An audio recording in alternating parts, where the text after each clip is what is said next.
Bismillahirrahmanirrahim. Assalamualaikum Bener warahmatullahi Pak. wabarakatuh. Yuk kita ulang aja lagi salamnya. Assalamualaikum warahmatullahi wabarakatuh. Teman-teman semua, Uda Hendra dan yang lain mohon bantuan. Tanggal 3 ya Uda Hendra ya, nanti yang bin. Nanti saya udah minta untuk satu admin saya ikut untuk share screen. Karena saya nggak bisa share screen dari HP, males. Baik, kita kemarin udah berbicara tentang konstruksi managing complex system. Dan ternyata makanan adalah salah satu hal yang merupakan faktor yang menyebabkan kompleksitas di dalam kehidupan manusia. How come? Makanan itu kan cuma tinggal enak, dinikmati, selesai gitu. Kenapa sih harus jadi kompleks gitu ya? Punya duit, beli, makan. Datang ke satu kota, Solo ya, nanti kita urutnya satu persatu di slide ya. Dari sebelah kiri, udah Hen, udah bener tadi. Nah itu, bener gedein pakai itu. Nah, ya udah. Jadi dari sebelah kiri itu adalah produk melting ya, produk akulturasi, asimilasi budaya, di mana kita tidak punya yang namanya sumber daya pati berupa terigu. Kita kan makannya dulu juawut, jagung itu zea mais yang datang dari Amerika Selatan bersama dengan cassava. Kita punya padi sebetulnya di beberapa dataran rendah Sumatera, daerah Barus dilaporkan sudah makan padi. Terus kemudian juga di Lembah Bengawan Solo yang sekarang menjadi Bojonegoro, itu kan dekat dengan peradaban purba ya, Trinil juga di situ. Terus kemudian Wajak juga di daerah Kalimadiun. Terus kemudian ya tentu saja yang sekarang juga menjadi situs sangat terkenal yaitu Sangiran. Ya itu kan kita sudah melihat bahwa meskipun itu adalah orang-orang dari zaman prasejarah yang memang kalau dari carbon dating itu 1 juta tahun ya, 1,5 juta tahun. Eugene Dubois itu ya, susah ngomong. Eugene Dubois. Dubois itu ya sudah, dan Fons Koningswelds itu menemukan beberapa spesies yang ininya nggak nong-nong, nggak jenong. Jadi artinya lobus frontalisnya tidak seberkembang makhluk saat ini, sehingga disebutnya Pithecanthropus erectus, terus ada juga sudah masuk Homo, namanya Homo wajakensis karena ditemukannya di Wajak gitu. Dan itu daerah itu segitiga ya, Trinil, Wajak, Sangiran. Dan itu daerahnya Madiun. Nah, Madiun itu pada beberapa abad setelah era Masehi ya, jadi artinya pada tahun sekitar 1200-an itu masuk wilayah kerajaan Gelang-Gelang, Jayakatwang, yang kemudian melakukan pemberontakan terhadap Singhasari. Nah, itu tapi berbeda tempo. Terus kemudian pada tahun 700-an juga menjadi persinggahan Empu Sindok pada saat memindahkan kerajaannya dari wilayah yang itu kemarin ibu kota besar itu di daerah segitiga Sleman, Bantul, Gunung Kidul, itu kemudian pindahkan ke, atau Merapi ya, jadi itu adalah Lembah Merapi lah gitu. Dipindahkan ke Delta Brantas di daerah Kediri sampai daerah Dharma Wangsa dan juga Erlangga yang merupakan mantunya yang berasal dari Bali. Nah, tapi kalau kita lihat sejak 1 juta tahun yang lalu sudah ada prahominid. Prahominid itu makhluk yang menyerupai manusia, primata dengan kelas tinggi, tapi belum nyampe ke manusia. Jadi belum Homo sapien yang sapien. Itu karena kalau Homo sapien berdasarkan tracing kromosom Y dan juga DNA mitokondria itu sekitar 300.000 tahun yang dikenal dengan teori out of Africa 1. Nah, gitu ya. Jadi, kita nggak mengenal tuh yang namanya budaya gandum gitu, karena itu budaya Mohenjo-daro yang ada di daerah India dan juga Babilonia. Tapi sebenarnya semua manusia itu di fase awal mengumpulkan tumbuh-tumbuhan.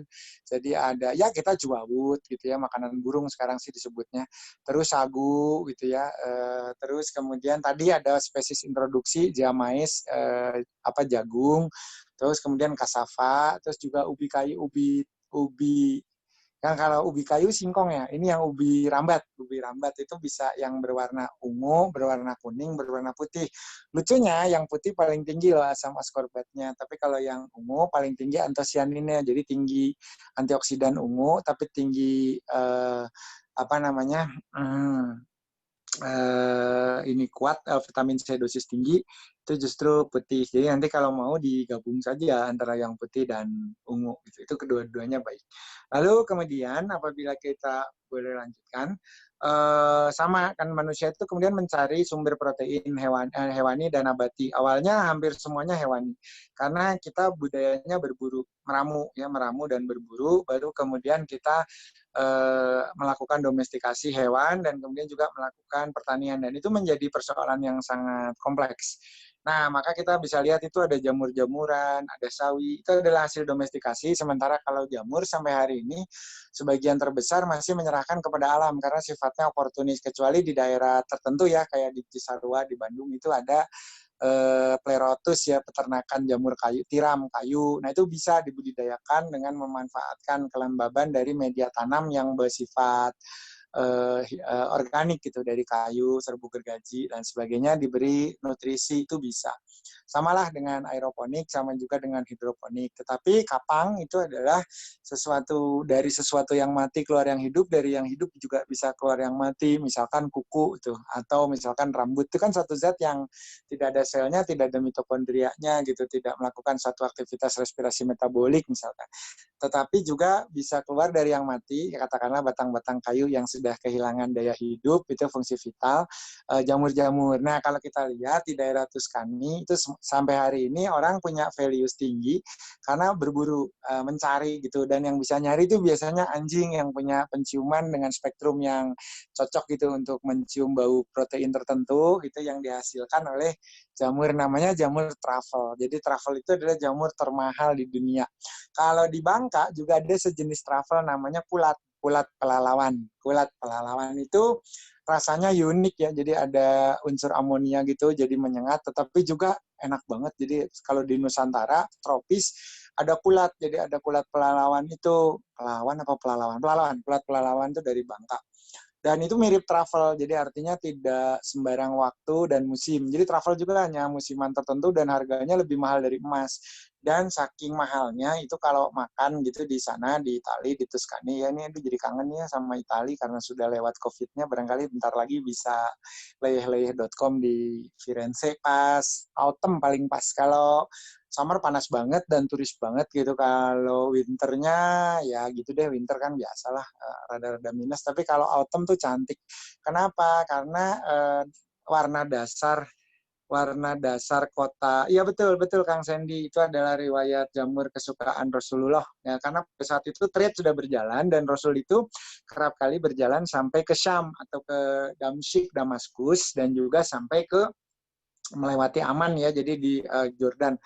Dan Antioch, salah satu titik perdagangan itu, banyak sekali pedagang dari daerah utara, Bulgaria, Eropa, juga dari melalui menyeberangi laut Mediterania, gitu langsung ya, dari pelabuhan-pelabuhan besar Napoli, itu membawa barang dagangan termasuk dari Firenze, dari dari daerah Italia gitu. Jadi tidak selalu jalan darat lewat Bizantium atau lewat Bizantium Timur, lewat Konstantinopel. Kan kalau jalurnya itu nanti kalau lewat Konstantinopel tuh jalurnya agak berat gitu karena melewati pegunungan Ural, dan ada daerah yang sangat sangar di sana namanya daerah Karpatian. Nah, Karpatian itu penguasanya haus darah gitu. Termasuk nanti di era tahun sekitar, mohon maaf, ya di akhir tahun 900, 1100, itu nanti ada yang sangat terkenal yaitu Vlad Dracul.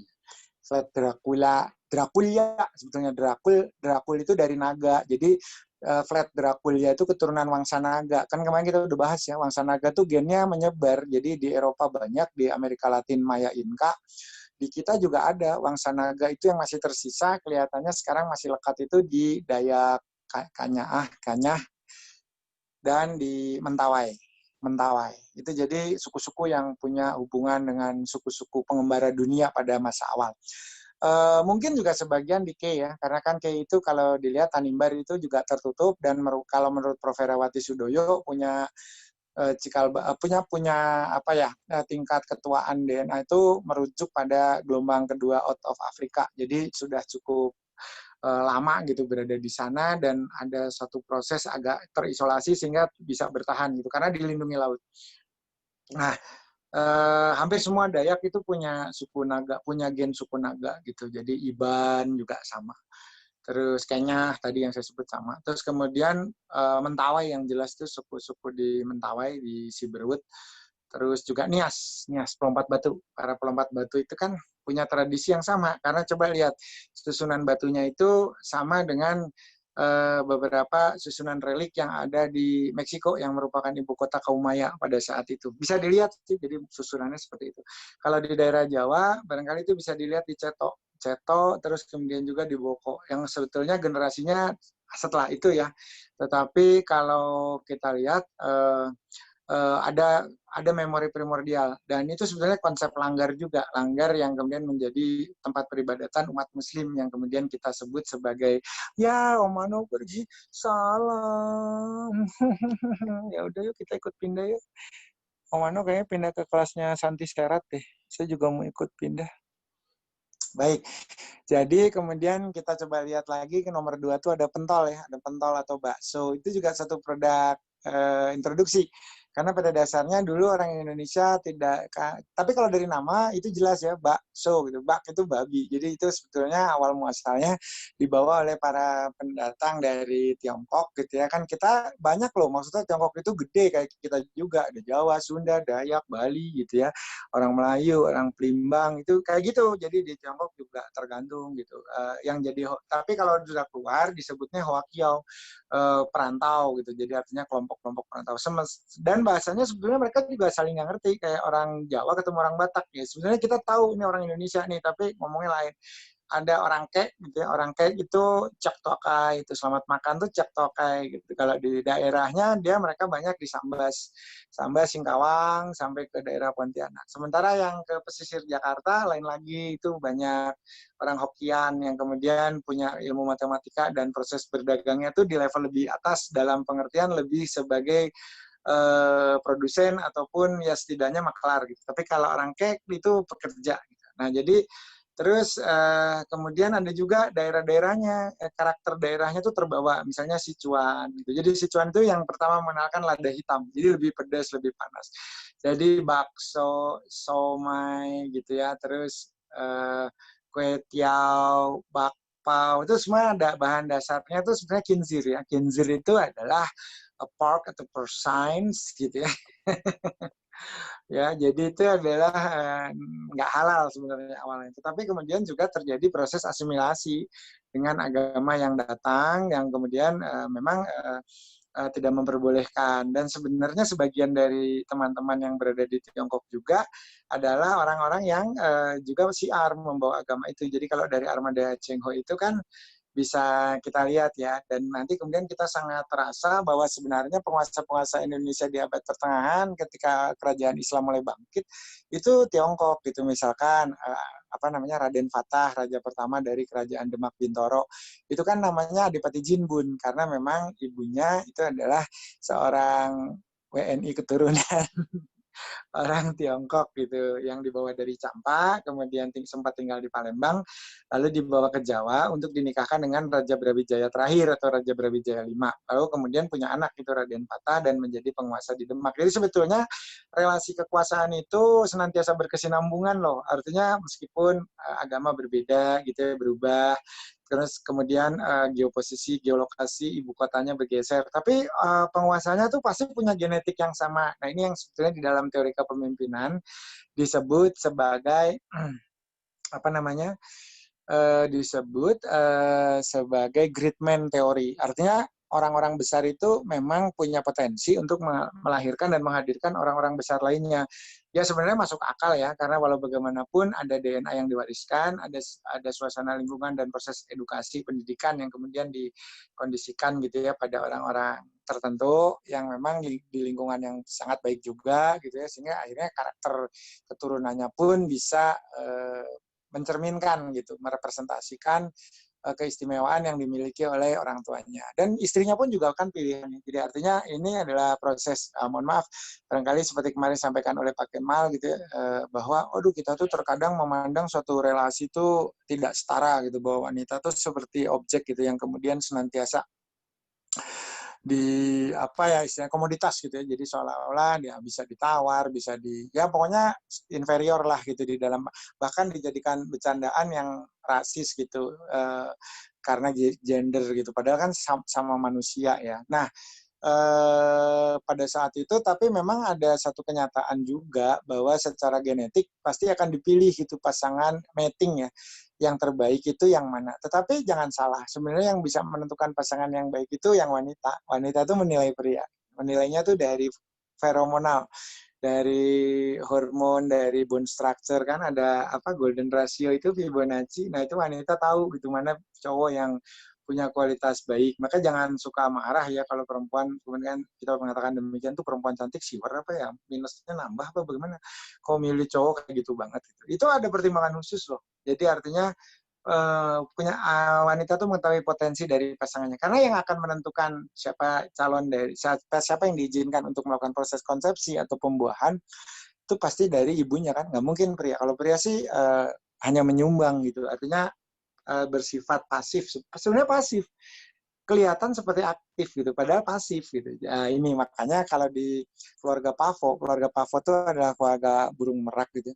Mereka sampai harus beauty contest gitu. Dia kayak bidding, dia sampai harus menunjukkan bahwa saya tuh keren, bulu saya tuh megah, desain dan corak saya itu beragam, menunjukkan bahwa ini fenotype yang bagus pasti didukung oleh genotype yang bagus. Gitu loh kira-kira. Jadi cendrawasih sampai harus melakukan tarian pernikahan. Sama lah hampir semua hewan tuh pada dasarnya seperti itu. Bahkan even babun.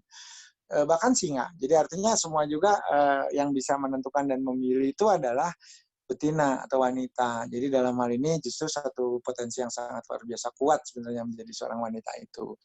Baik, maka kemudian di situ ada juga ayamnya, ayam bakar. Itu ayam juga adalah satu produk domestikasi yang sudah termasuk cukup lama bersama dengan kuda dan domba. Jadi sudah dari sekitar 100.000 sampai 30 sampai 100.000 tahun yang lalu. Kang, kenapa sih kok range-nya itu jauh banget gitu, 30 sampai 31.000 tahun. Nah, ini 30 sampai 100.000 tahun. Ya, karena apa? Karena penelitian paleontologi, penelitian arkeologi, penelitian yang bersifat mengukur waktu di masa lalu, itu kan sudah banyak sekali terdistorsi oleh cuaca, suhu, tekanan dan sebagainya, faktor-faktor biofisis lah ya. Sehingga memang untuk menentukan umur tepat di mana pada saat itu satu fenomena tersebut terjadi, ya perlu range juga. Dan itu untuk lini masa geologi sebenarnya pendek gitu, 30 sampai 100.000 tahun tuh nggak melebihi satu fase, nggak melebihi satu masa gitu ya. Kalau kita berbicara misalkan era yang lebih global gitu, Kambrian, Prekambrian, era Jura, itu apa? Pleistocene gitu ya, Miocene akhir, Holocene. Holocene panjang, jadi kalau cuma beda 8.000, 10.000 tahun mah dianggap satu frame. Ya kitanya yang nggak bisa sepanjang itu, karena kita mungkin umurnya terbatas, mungkin dari generasi ke generasi, itu range-nya paling antara 60 sampai 120-an. Ya ada beberapa generasi yang jauh lebih panjang, tetapi ini anomali kan, artinya di beberapa tempat tertentu saja. Nah, baik. Next slide deh, karena ini tadi hanya contoh saja bahwa kompleksitas makanan itu bisa memberikan begitu banyak pendekatan gitu. Ini udah kemarin, ini udah next. Nah, tetapi makanan juga pada dasarnya nih ya bisa menimbulkan yang namanya konsep adiksi atau yang namanya kecanduan gitu ya. Saya juga jadi kaget, jadi ngegosip kok tiba-tiba ada aktor sinetron idola saya ini malah kena narkoba karena katanya pakai ganja walau walang bisawab. Mudah-mudahan ya berita-berita yang berkembang itu ya nggak tahu lah, tapi intinya kan ya setiap orang punya masalahnya, tapi ya gitu lah. Nah itu adiksi, contoh adiksi. Kenapa orang sulit gitu melepaskan dari suatu hal yang memberikan kenikmatan, kenyamanan dan bisa mengalihkan suatu konsep sebetulnya di mana kita mungkin menderita kesengsaraan, kemelaratan dan lain sebagainya, tapi kita bisa melupakan sesaat. Maka tadi juga di dalam sebuah diskusi saya bacakan ya, saya juga menyampaikan tentang yang namanya lupa gitu. Tapi ini saya lebih sebenarnya mau bicara secara teknis gitu, tetapi akhirnya kok jadinya lebih puitis gitu ya. Jadi bercandaan saya malah saya bacain. Tapi saya cari dulu ini sekarang saya sudah heran, ini bukan heran sih, maksudnya saya sudah agak sulit mencari yang namanya file gitu karena banyak sekali sekarang saya grupnya jadi banyak banget dan kemudian Apakah yang dinamakan lupa? Nah, ini sebuah pertanyaan dan juga sebuah pernyataan. Jadi artinya kita punya memori, tapi kemudian kita bisa lupa. Iya, lupa apa enggak sih? Sebenarnya kita berusaha pura-pura melupakan, atau misalkan lupa karena suatu kondisi atau keadaan. Tapi kita nggak pernah benar-benar lupa, karena sebenarnya data itu sebenarnya ada. Hanya ketika kita tidak menemukan kata kunci, gitu ya. Kalau kita googling, kata kuncinya salah, nggak ketemu. Apakah data itu tidak ada? Belum tentu. Mungkin saja ada, tetapi kita tidak menemukan metatek yang tepat gitu ya. Karena metatek itu kan diperlukan gitu untuk mencari komponen yang kira-kira sesuai dengan apa yang diharapkan. Jadi komparasi dan matching gitu kira-kira. Nah, sejatinya demikian. Lupa itu adalah kewajaran. Meski sebenarnya kita tidak pernah benar-benar bisa melupakan. Nah, ini pelajaran pentingnya. Yang terjadi adalah kita berpura-pura bisa lupa, seolah berlindung di sebuah jubah yang membuat kita tak kentara. Nah, meski niscaya kita itu selalu nyata, demikian kata para ulama. Ini hanya masalah konfigurasi, conformity, dan juga rekonstruksi elemen yang mengonstruksi ingatan. Karena apakah itu ingatan? Ia adalah sekumpulan interaksi biolistrik atau biofisika yang pada gilirannya dapat direplikasi kapan saja dan di mana saja selama prasyaratnya terpenuhi dengan sempurna. Selama tarian neutrino bisa mendapatkan ritme gendang yang mengosilasi secara harmoni, maka pintasan apapun yang pernah terjadi dapat direkonstruksi kembali.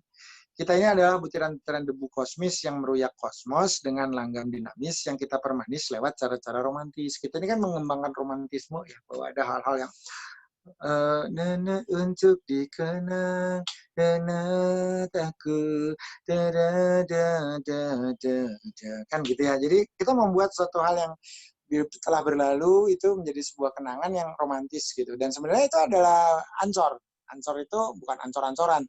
Ancor itu adalah satu jangkar gitu yang menghubungkan kita dengan masa itu karena kita punya kenangan-kenangan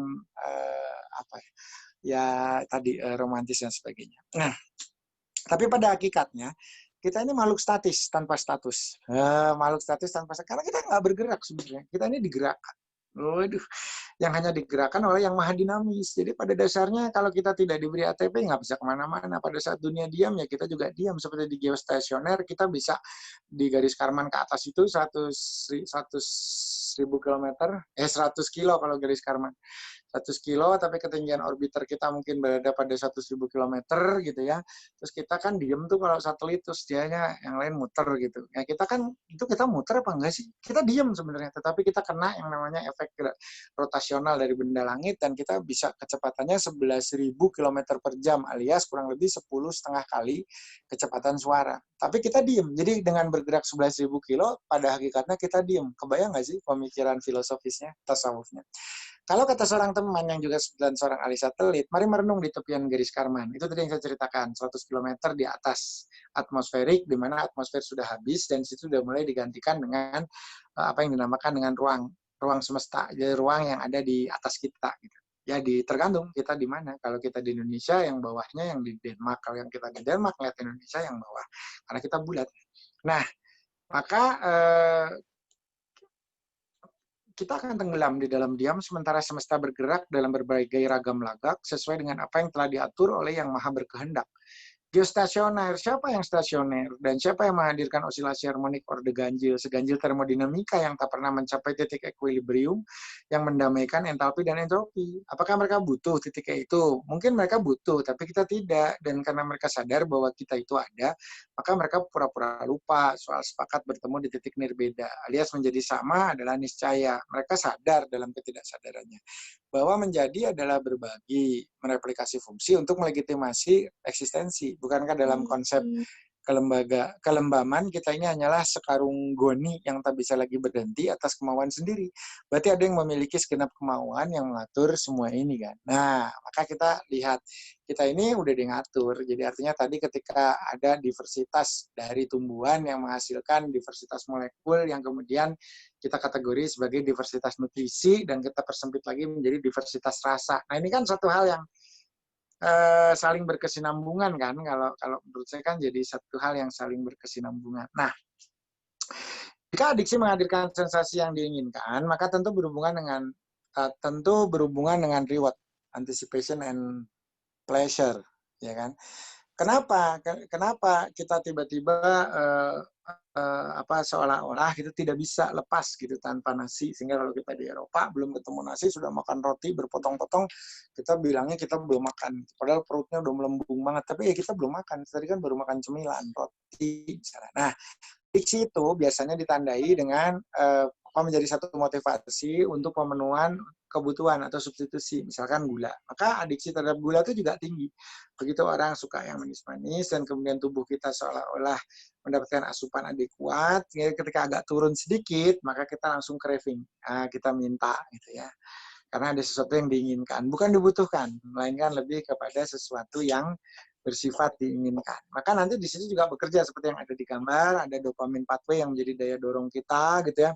Kemudian ada loop yang melibatkan frontal basal ganglia gitu, di mana di area frontal terjadi sebenarnya seharusnya proses pertimbangan yang di antara lain kemarin kita bahas ya, dikerjakan di orbitofrontal cortex dan sebagainya, itu bisa dilihat tuh ya, ada loopnya gitu, ada cortex simulat, ada nucleus caudatus, ada nucleus accumbens, ada yang namanya ventral tegmental area, dan ada yang namanya neuron-neuron dopaminergic yang memang begitu sudah terkena gitu ya, kenaikan dari hormon dopamin itu seolah-olah jadi nggak bisa menahan diri gitu, harus mendapatkan sesuatu yang diinginkan. Nah, ini yang sebetulnya kita latih di dalam bulan Ramadan supaya kita bisa menjadi pribadi yang bisa menempatkan diri secara proporsional, tidak berlebihan, dan mampu mensyukuri berbagai fenomena yang merupakan bagian yang terintegrasi. Emang kita udah diberi gitu ya kemampuan indrawi untuk melihat, meraba, merasa, dan kemudian juga memberikan nilai tambah. Kita menanam, kita memanen dari hutan, itu kan karena kita tahu apa yang kita butuhkan. Sama, kenapa gajah itu juga makanin durian dan tidak pernah dipecah gitu, melainkan dikeluarin lagi dalam bentuk durian yang tidak berduri. Dia bukan mencari enzim, dia tidak mencari gula. Yang dia cari adalah alat bantu untuk memutuskan berbagai tumbuhan yang sudah dikonsumsi sebelumnya, karena tumbuhan-tumbuhan di hutan itu rata-rata punya kandungan serat cukup tinggi, itu pektin, terus kemudian juga punya beberapa flavonoid yang memang mungkin harus diproses secara khusus, tidak hanya oleh asam lambung dan air liur, tapi juga oleh ada pencernaan bantuan pencernaan yang bersifat mekanistik gitu. Nah, itu ya, jadi itu makanan juga akhirnya bisa menimbulkan suatu kecanduan, dan apabila kemudian kita tidak bisa mengendalikan ini dalam bentuk saum, dalam bentuk mengembalikan hal-hal yang sifatnya sesuai fitrah, sesuai kebutuhan, maka kita akan terus-menerus terjebak di dalam keinginan untuk meningkatkan stimulus. Jadi stimulus yang sama dengan kemarin itu udah nggak ngaruh. Jadi memang intensitasnya harus semakin dinaikkan. Maka orang kecanduan itu pasti selalu nambah dosis. Gitu. Jadi kopi sehari 3 kali, 3 cangkir, bisa ada orang yang sampai 30. Karena sambil merokok, sambil ngobrol, sambil itu kayak terus gitu. Mas Yo, sini dong, tolong bikinin kopi kepala api pakai gula tropicana. Tuh, saya ngantuk. Ya, next slide. Nggak tahu, Bapak juga. Ini yang tadi saya sebutkan ya. Ada nukleus accumbens. Nah, itu mbaknya bilang tuh, ada sirkuit asosiatif dan pengambilan keputusan yang terdapat di dorsolateral prefrontal cortex. Yang kemarin kita bahas tuh. Ada di pengambilan keputusan yang ada di otak bagian depan yang sudah melakukan proses yang sudah melalui proses datanya sudah diverifikasi, sudah diklasifikasi, dan sudah divalidasi. Lalu akan diberi valuasi, diberi nilai. Nah, ini sirkuit asosiatif yang kemudian bertugas mengambil keputusan, tentu harus sudah memiliki yang namanya asupan valuasi. Jadi ini worth it nggak sih untuk kita lakukan tindakan? Ini misalnya saya belum sarapan dari pagi, misalnya saya sedang ada di kota Taipei gitu ya, di satu kawasan atau distrik ya, mungkin 2 blok dari Taipei 101, atau mungkin dekat dari Istana Chiang Kai-shek. Dr. Sun Yat-sen. Ya. Kalau bapak pendirinya itu Dr. Sun. Terus kalau yang jadi penguasa cukup lama itu Chiang Kai-shek dan Madam Chiang. Itu temannya Eleanor Roosevelt ya, dan punya kebun mawar yang kerap dibanggakan pada Eleanor Roosevelt. Nah, di situ kan ada istana kompleks dan museumnya gitu. Nah, mungkin kalau kita berbicara di sana gitu ya, kemudian apa itu tadi, kita mendapatkan asupan-asupan, apa yang menjadi preferensi lokal gitu, dan ada satu yang mungkin enak dicicipin gitu, makanan apa gitu ya, macam-macam lah. Nah, kita besoknya kan pengen lagi gitu. Makanya kan kita makan lagi, terus kok merasa, wah cuma satu kurang puas nih, mau dua. Gitu. Atau ada nggak yang lebih enak dari ini? Nah, ini akhirnya dosis yang di awal itu sudah tidak bisa memenuhi kebutuhan kita. Bukan kebutuhan, keinginan kita. Nah ya, dan makanya itu yang di bawahnya ada lateral orbitofrontal cortex ya, lateral OFC. Nah itu adalah feeding untuk mengambil sebuah keputusan bahwa ini harus diikuti. Nah, terkadang ada hijack gitu terhadap fungsi dorsolateral prefrontal cortex dan juga orbitofrontal cortex. Yaitu pada saat kita sudah terdistorsi mana yang menjadi kebutuhan dan mana sebetulnya yang masuk dalam tahapan keinginan. Kalau keinginan kan nggak terpenuhi masih boleh. Kalau kebutuhan memang kewajiban gitu bagi kita untuk memenuhi persyarat minimal kehidupan. Tapi kalau keinginan kan ya tiap orang juga beda-beda. Mungkin kita dan Bapak Presiden saja keinginannya lebih banyak kita gitu. Sementara Bapak Presiden sederhana, pengen berbuka puasa dengan tiwul misalnya. Kalau kita mungkin, wah ingin ini, ingin itu, ingin McD, ingin KFC, ingin segala macam. Begitu banyak. Next, nah nukleus accumbens itu juga pusat kegembiraan ya bersama ventral striatum yang mengatur aktivitas motorik. Maka ketika kita senang melakukan sesuatu, ventral striatum yang mengatur kegiatan motoriknya pun jadi seolah-olah more powerful, lebih berenergi, kemudian bisa melakukan rencana aksi yang akan dieksekusi. Ya, ini ya. Nah, maka sama. Jadi kita bicara kuliner makanan itu ya, dan kebetulan hari ini saya mohon izin jam 2 tuh masih harus nyambung, jadi tinggal kurang lebih 8-9 menit gitu ya. Saya tadi masuknya telat, sempat putus ini routernya kayaknya udah agak tua, jadi memang harus ada maintenance atau mungkin ya harus cari gitu ya. Cari di mana ya? Bormanya tutup, Tokopedia kali ya. Tapi nanti cari spek yang cocok. Baik. Jadi kalau kita lihat bahwa ini ada 2 item. Nah, nggak bisa. Nah, maka apabila kita lihat ketika kita berbicara soal rasa itu adalah informasi, gitu, ada data, gitu, ada pengetahuan, ada kebijakan. Jadi kalau kita berbicara tentang makanan, jatuhnya di mana? Jatuhnya itu adalah ketika kita gathering parts. Awalnya sebenarnya prosesnya kalau di Sumbuye itu adalah saat kita melakukan gathering parts. Berbagai komponen molekul, natrium gitu ya, terus ya, ion kan itu, ion natrium, ion kalium, terus magnesium, terus kemudian gugus hidroksil OH, terus gugus amin ya, min NH dan sebagainya gitu. Itu kan memiliki reseptor yang sensitif atau peka. Jadi sebenarnya kita bukan bicara rasa gitu ya, tapi berbicara tentang muatan. Jadi sebetulnya ini adalah berbicara tentang elektronegativitas, ini berbicara tentang arus, ini berbicara tentang transfer protokol dan sebagainya. Karena begitu zat-zat tersebut cocok di lidah kita, kita bisa mengatakan ini asin, ini gurih, ini manis. Ya, itu sebenarnya kan nggak ada makanannya sendiri yang berlabel asin, manis, gurih itu nggak ada. Karena itu adalah bawaan gitu, genuine part dari faktor-faktor penyusunnya. Nah ini yang saya kira harus diperbaiki sih di dalam ilmu fisiologi bahwa rasa itu cuma dibatasi gitu ya, dikenal di papila-papila yang ada di lidah gitu. Maka kita jadi ngapalin circumvallata, foliata, dan lain sebagainya gitu. Nah, ada gema gustatoria, dan sebagainya. Terus nervus facialis, patra, rami anterior, rami dorsalis, rami segala macam, cabang-cabang hipoglossus, glosopharyngeus dan sebagainya. Ngapalin semuanya. Padahal sebenarnya tujuan utamanya adalah mengakuisisi knowledge gitu. Masalahnya yang kita hafalkan adalah per definisi. Gitu. Jadi artinya gini, kalau ada sekumpulan sensasi menimbulkan sebuah rasa, kita mengelompokkan. Gitu. Jadi ini gurih, oh ini yang namanya dabu-dabu, nado, pedes gitu ya. Dan itu datanya dari mana? Visual, auditorial, kemudian gestur, ya tekstur, kemudian juga hal-hal yang kita sentuh ya somatosensori yang berjalan secara holistik gitu. Nah itu kemudian kita dapatnya information. Cuman ini di sini jadi satu pertanyaan. Ketika kita sudah semakin banyak sebetulnya yang namanya knowledge dan sebagainya, tentu saja kita harus semakin mengerti atau understanding gitu kan. Nah dan juga harus ada garis-garis yang mempertemukan setiap pertemuan kita itu dalam kerangka yang objektif gitu aja. Capaian itu sudah sampai di mana? Nah itu sama. Jadi kalau dilihat di sini ada arah yang bolak-balik gitu. Tetapi apabila kita tadi memiliki data dan data itu sudah menjadi knowledge, dan knowledge itu harus diberikan kembali betul kepada sumber data supaya ada perbaikan yang bersifat fundamental. Ya, itu mungkin saya kira. Next, karena waktunya agak sempit. Ngantuk ya? Kenapa ya? Wah, ini.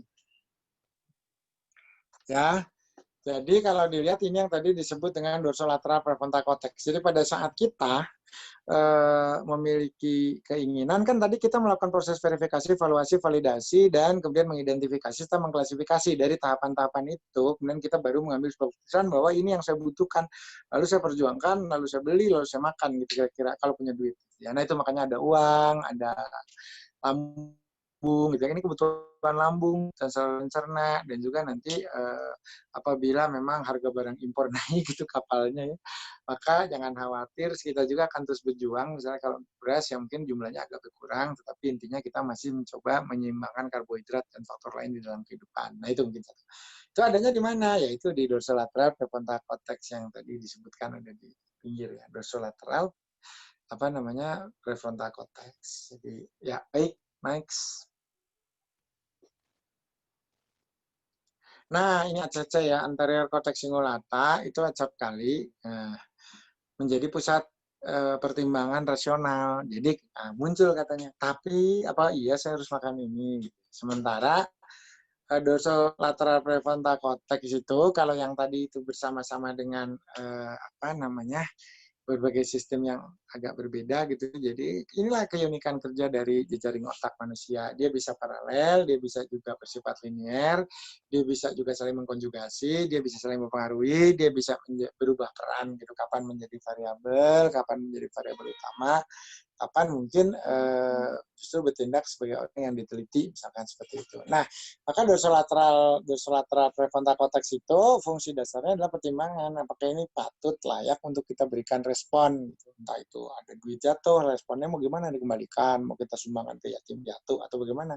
Tapi ada respon. Nah, kemudian kalau misalnya tadi masih di era Skynet atau Skynet apa itu namanya, SK 86 Uyeton gitu ya, atau apapun lah itu ya, masih di Sumba, masih di Wairebo, di Nusa Tenggara Timur dan sebagainya. Tapi ada satu kesamaan gitu ya, bahwa mereka juga punya kebutuhan dan pemenuhannya itu terkadang juga dipengaruhi oleh informasi. Jadi artinya banyak orang-orang yang juga kemudian mengalami perubahan perilaku justru karena ditawarkan ada treatment atau pelatihan perilaku. Ya jadi merasa semua, jadi ini saya banget, ini saya banget, ini saya banget. Baik, next. Pak udah.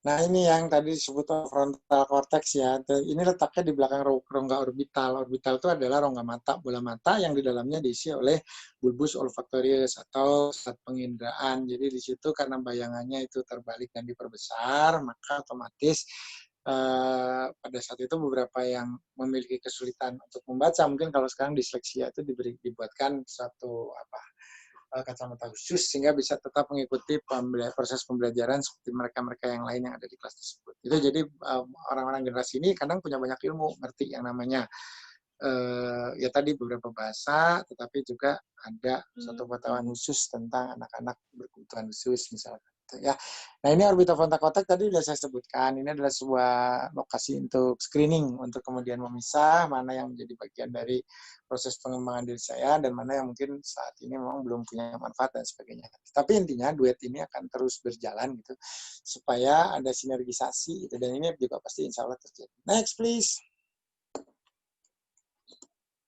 Nih tinggal 2 menit. Yang tadi ya yang disebut dengan nukleus accumbens atau pusat kesenangan atau reward anticipating system. Jadi pada saat kita sudah membayangkan akan dapat sagu atau sinonggi gitu ya, kita udah gembira banget padahal kita belum nyampe tempatnya. Ya bisa saja sih ketika kita sampai ke tempatnya ternyata sudah ada yang ngambil duluan. Mungkin didengar oleh yang jaga atas nama kita, tapi ya sudahlah, ini yang kita sebut la haula wala quwata illa billahil aliyil azim. Inna lillahi wa inna ilaihi rajiun. Ada beberapa hal yang tidak bisa kita ubah meskipun kita sudah berusaha, tetapi pada saat kita belajar untuk menerima dan mengikhlaskan, mudah-mudahan itu tidak menjadi penyakit bagi kita bersama. Next, please. Terakhir. Next slide. Oh, lagi maju. Ini cuma contoh-contoh makanan. Itu ada contoh cakalang, nasi goreng saroja. Ini adalah teman saya loh. Ini asli ada sosok, ada figurnya. Ini namanya Dr. Tri Susanti SPPD. Saat ini bertugas di Rumah Sakit RSUD Demak. RSUD Demak, RSUD Kendal. Ya, coba pertanyaannya. Saat masak atau makan enak, kadang kita bertanya ya, dari mana asalnya rasa sedap, gurih, asin, manis? Nah, itu tadi saya katakan. Ini adalah konfigurasi, gitu ya. Adalah sekumpulan molekul, sekumpulan mineral yang kemudian memberikan sensasi pada jejaring saraf. Jadi jejaring saraf juga open gitu. Bukan saya saraf makanan hanya mau dengar makanan. Tetapi pada gilirannya ketika proses akulturasi ini, asimilasi ini sudah terjadi, apalagi dengan adanya persoalan wabah dan sebagainya, menurut saya sih tidak akan terlalu menjadi persoalan yang paling fundamental. Justru kan kita bersatu di sini dalam konteks untuk menyelamatkan negeri. Jadi janganlah ego-ego sektoral gitu ya. Makanya tadi rasa itu bergantung molekul ya. Bergantung molekul dan molekul kemudian bisa memberikan sensasi karena ada kesesuaian, kompatibilitas secara hayati di dalam tubuh kita. Next. Katanya terakhir tapi masih maju. Terakhir yang ini deh. Nah, untuk rasa itu kalau secara fisiologi terdefinisikan menjadi 3 ya, sudah menjadi 5. Jadi ada domain asam, manis ya, asin, manis, asam, pahit dan juga umami gitu. Sebetulnya juga ada beberapa makanan juga yang menjadi lebih kuat karena 40% berasal dari aroma apabila kita memilih minuman atau makanan tertentu. Misalkan teh atau kopi itu bukan sekedar selera kita terhadap bebauan, tetapi juga itu bau tanah sebetulnya. Itu bau pohon Camellia sinensis alias pohon kopi yang kemudian menyebar gitu. Kalau kita hirup, ada kita minum juga kopinya, itu juga tentu saja menyebar ke berbagai sistem organ tubuh, sistem fisiologis, dan juga sel-sel tubuh kita. Mudah-mudahan tentunya itu juga membawa konotasinya dalam membawa kebaikan. Next. Ini namanya Dr. Farida, spesialis penyakit paru konsultan, staf FK Undip. Ini namanya Dr. Selvi Febrianti, SPPD, dokter di Rumah Sakit Umum Daerah Garut, Kepala Bagian Ilmu Penyakit Dalam. Jadi untuk mengecap, salah satu mengecap rasa, lidah kita tuh dilengkapi namanya papila. Yang tadi saya sebut ya, papila foliata, papila circumfoliata, itu ya. Nah, itu kemudian itu tadi ada, kalau dari Dr. Selvi ada dijelaskan yaitu papila fungiformis, foliata, circumvallata. Gue cuma kurang fungiformis doang kali ya. 30 sampai 150 sel gitu yang ada di permukaannya sehingga bisa merasakan rasa dengan baik. Nah, nanti sinyal reseptor manis dari gula itu akan memproduksi mengaktifkan protein G-fosfolipoprotein dan fosfatinositol difosfat PIP2 serta ya ada ini beberapa reagen yang dibutuhkan untuk melihat aktivitas pergerakan dari sel dan juga manusianya itu sendiri. Nah, pada dasarnya gitu semua sensor ini kan dibuat Allah agar kita menghadirkan sensasi. Jadi sebetulnya rasa dari semua bahan itu sensasi saja. Artinya yang merasakan bukan lidah melainkan juga otak. Dan otak yang belum, kaget Black, dan otak yang belum memiliki pengalaman atau experience gitu ya di dalam memetakan rasa, tentu akan memberikan respon yang berbeda dengan otak yang sudah pernah punya dan kemudian ambang batasnya sudah berubah dan kita ini yang akhirnya tadi jatuhnya candu. Kita pengen lagi dan pengen lagi. Next slide, satu lagi deh terakhir. Nah, ini namanya Dr. Swasti, spesialis penyakit mata yang juga menjadi staf di Universitas Muhammadiyah Semarang, Unimus, Fakultas Kedokteran. Ini putranya guru saya, Dr. Sutaji. Dokter anak ininya Bapak. Kalau yang tadi Trisusanti teman saya dari awal masuk dari SMA Demak gitu dan suaminya bekerja di pajak, Mas Wondo. Terus kemudian tadi ada siapa lagi ya? Saya lupa. Farida itu sekarang menikah dengan sahabat saya, Dr. Wahyu Wiryawan, SPBTKV, bedah toraks kardiovaskuler yang juga menjadi staf di FK Undip. Nah, bagaimana rasa itu masuk? Nah, ini dijelaskan sama Mbak Swasti bahwa masuk itu impuls dari papila circumvallata, foliata, dari fungiformis itu masuk ke nucleus solitarius ya. Nucleus solitarius itu di batang otak, lalu ke nucleus ventral postromedial yang ada di talamus. Ya samalah ditransferasikan di situ.